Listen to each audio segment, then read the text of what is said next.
Vocal TV की team अपनी चुनावी यात्रा पर है। फिलहाल वोकल टीवी बस्तर में मौजूद है और आज हमारी टीम दंतेवाड़ा में पहुंची हुई है। आज हमारे साथ चैतराम अटामी जी हैं, जिनको दंतेवाड़ा विधानसभा सीट से बीजेपी ने प्रत्याशित घोषित किया है। आज इनसे हम बातचीत करेंगे कि इनकी क्षेत्र की क्या समस्या है और साथ ही ये जानने का प्रयास करेंगे कि अगर ये चुनाव में विजयी होते हैं तो ये किस तरीके से क्षेत्र में विकास करेंगे। जी स्वागत है आपका सबसे पहले वोकल टीवी में। देखिए, मैं सबसे पहले दंतेवाड़ा विधानसभा से मुझे प्रत्याशी बनाया गया है, इसलिए हमारे केंद्रीय कमेटी और प्रदेश कमेटी को मुझ पर भरोसा दिलाया और टिकट फाइनल किया है, जिसके लिए मैं बहुत बहुत बधाई देता हूं। और आपके न्यूज को भी मैं बहुत बहुत बधाई देता हूं। जिस प्रकार यहाँ की समस्या कांग्रेस के सरकार के द्वारा विकास काम को लेकर कई 36 चुनावी घोषणा पत्र जारी किया और वायदा किया है।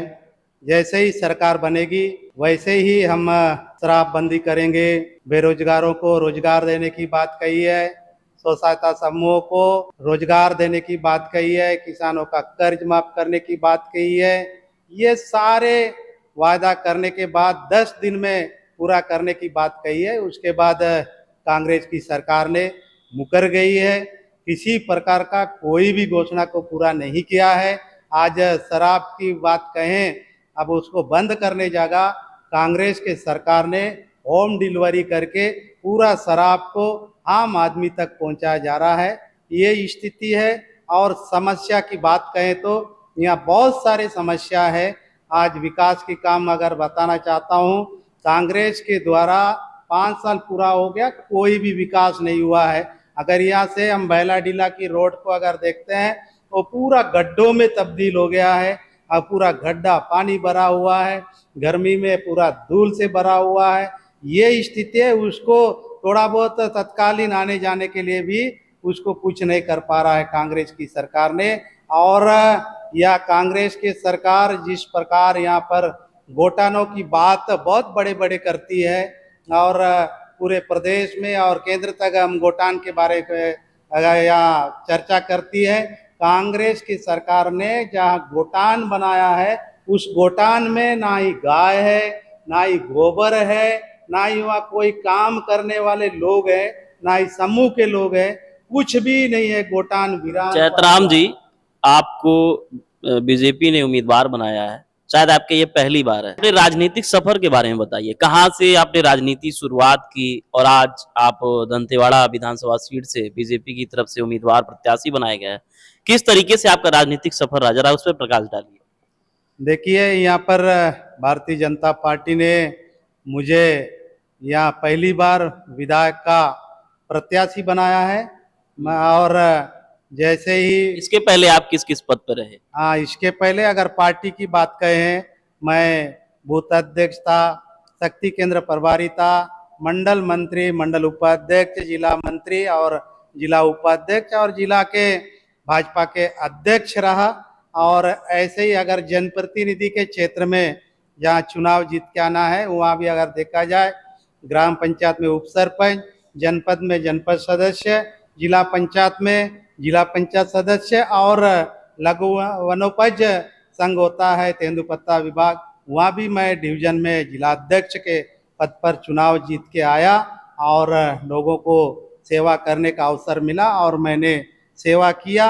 और अभी इतने सेवा के बाद मुझे एक विधायक के लायक समझे। चैतराम जी, कांग्रेस के ऊपर लगातार बीजेपी आरोप लगाती है कि जो कांग्रेस सरकार रही उसने वादा खिलाफी किया, प्रमुख समस्या जो थी शराबबंदी, उसको लेकर नाकाम रही। क्या आपकी अगर सरकार बनती है इस बार छत्तीसगढ़ में, तो हम ये मान लें कि बीजेपी शराबबंदी करेगी छत्तीसगढ़ में?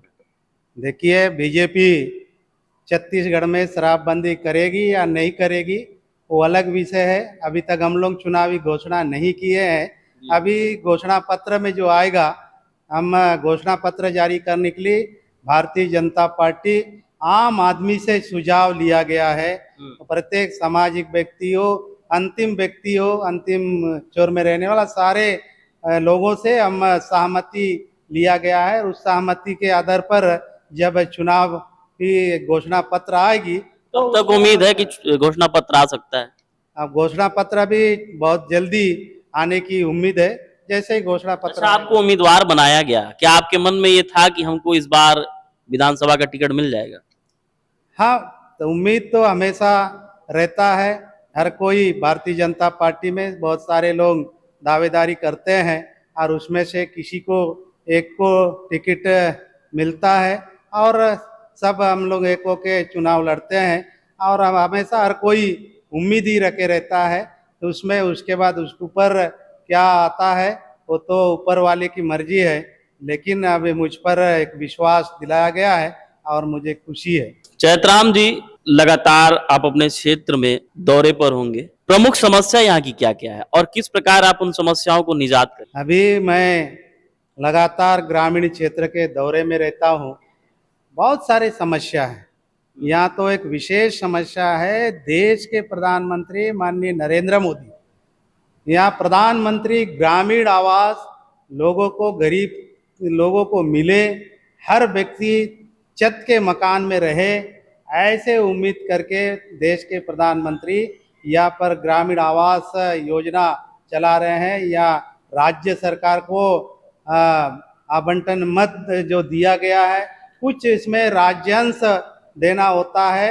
राज्य सरकार के द्वारा 18 लाख परिवारों को मकान को नहीं बनाया है और देश के प्रधानमंत्री हर एक घर में शुद्ध पेयजल मिले उसके लिए भी घर घर पानी पहुंचाने का एक नल कनेक्शन करने का योजना चलाई है और इस पर भी राज्यांश को देना होता है। केंद्र का पैसा मिला है, ठेकेदारों ने यहाँ पर पूरा काम, केंद्र का जितना पैसा उतना काम का पाइपलाइन बिछा दिया।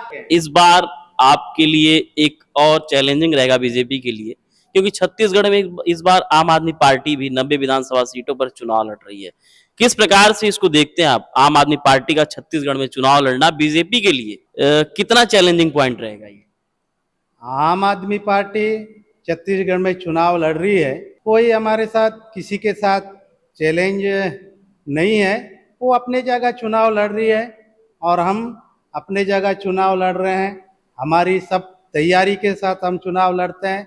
भारतीय जनता पार्टी जब जब चुनाव जीतती है, कार्यकर्ताओं के भरोसे चुनाव जीतते हैं और ये पूरे श्रेय चुनाव जीतने का कार्यकर्ता के ऊपर जाता है। बस्तर में कुल 12 विधानसभा सीट है, कितनी जीतने की संभावना है? क्या लग रहा है, क्या अनुमान है अभी? देखिए, अभी वर्तमान में बस्तर में 12 के 12 विधानसभा में कांग्रेस का कब्जा था। अब आने वाला चुनाव में पूरे बस्तर में 12 का 12 सीट भाजपा की होगी। बाकी पूरे प्रदेश में देखा जाए तो? प्रदेश में देखा जाए तो पूरे अभी तक कांग्रेस 70 प्लस जो बात कर रही है उसकी 70 प्लस नहीं होगा। हम सरकार बनाने जा रहे हैं। अच्छा, बस्तर में नक्सल उन्मूलन एक कह सकते हैं कि प्रमुख समस्या रही है। नक्सलवाद यहाँ अभी भी जड़ जमाए हुए, लगातार इसके ऊपर आला कमान काम कर रहा है, केंद्र सरकार काम कर रही है नक्सल उन्मूलन को लेके। किस प्रकार से अगर सरकार बनती है तो और इसमें क्या सुधार होने की संभावना है, गुंजाइश? अब वो नक्सल के मामले में वो सरकार की मामला है। अगर सरकार क्या चाहती है वो सरकार के हाथ में है। अगर वो जो तय करना है वो सरकार के ऊपर है। आपसे अंतिम सवाल, अभी की जो स्थिति है, आप लगातार दौरे पे होंगे, उसमें आपके जो प्रतिद्वंदी भी आपके आ गए हैं? अभी टिकट की घोषणा, नाम का घोषणा हो गया है कांग्रेस से? कांग्रेस के मेरे प्रतिद्वंदी के रूप में अभी घोषणा नहीं हुई है। यहाँ आम आदमी का हुआ है और बाकी अभी नहीं हुई है। और यहाँ जो भी अगर कांग्रेस से प्रतिद्वंदी रहेगी, बाद में समय आते हम देखेंगे। अच्छा, एकदम दमखम लगा के आप चुनाव लड़ेंगे? हाँ, हम अपनी तैयारी पूरी की है एकदम। वोकल टीवी के दर्शकों को क्या कहना चाहेंगे? हाँ, कोकल टीवी को हमारे यहाँ पहुंचकर हमारे बातों को पूरा प्रदेश भर में प्रसारित करने के लिए आप हमारे बीच में पहुंचे और हमारे जो भी बातें हैं उसको पूरा प्रदेश भर में ले जाएंगे। इसलिए आपको बहुत बहुत स्वागत करता हूं, अभिनंदन करता हूं कि आप पूरे बातों को आगे तक, ऊपर तक ले जाते। हमारे साथ दंतेवाड़ा विधानसभा सीट से बीजेपी के प्रत्याशी चैतराम अटामी जी मौजूद रहे। हम इनसे क्षेत्र की समस्याओं और विकास के बारे में बातचीत किए और अगर ये चुनाव जीत कर आते हैं तो क्षेत्र में क्या अपूर्ण है, क्या और ये विकास करेंगे, उन सभी मुद्दों पर हमने चर्चा किया। इन्होंने सभी प्रश्नों का बड़ा बेबाकी के साथ जवाब दिया। वोकल टीवी की टीम लगातार अपनी चुनावी यात्रा पर है। इस दरमियान हम लगातार जमीनी हकीकत को दिखाने का प्रयास कर रहे हैं। वोकल टीवी की ये चुनावी यात्रा आपको कैसी लग रही है, कमेंट सेक्शन में जरूर बताएं। फिलहाल के लिए बस इतना ही। हमारे सहयोगी कैमरामैन दीपक साहू के साथ मैं आशीष शुक्ला, रायपुर, छत्तीसगढ़।